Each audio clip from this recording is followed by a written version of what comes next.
Thank you, Mr. Chairman, and good afternoon. And thank you for today's hearing on a large group of chemicals collectively known as PFAS. And I join the chairman in thanking all the witnesses for appearing before us today. Potential drinking water contamination is frightening for any community. And I'm glad we're holding a second hearing on this topic to both hear from impacted communities and consider appropriate responses.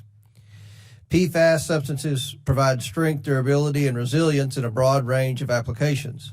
Since the 1940s, PFAS have been used in such products as medical devices, nonstick cookware, roof coatings, stain-resistant fabrics, food packaging, firefighting foams, waterproof clothing, and countless others. Unfortunately, scientists have found evidence that at least some PFAS substances break down very slowly in the natural environment, travel easily through the water and air and soil, and can accumulate in the human body. Scientists have also found evidence that sustained exposure to certain PFAS substances above specific levels can lead to adverse health effects. Nearly everyone has some detectable concentrations of PFAS in their blood. It is worth noting that as U.S. industry has stopped manufacturing certain PFAS, including PFOA and PFAS, and started using alternative substances that are less likely to accumulate in the body, blood levels of those substances have declined significantly in the past few years. In February of this year, EPA launched its first ever PFAS action plan. In it, EPA outlined and gave estimated timeframes for a number of short and long-term actions to minimize risk, increase scientific knowledge about the broad range of PFAS substances, prevent exposure, and clean up existing contamination. The plan also outlines EPA's actions to coordinate with other federal agencies and state, local, and tribal governments to address the issue.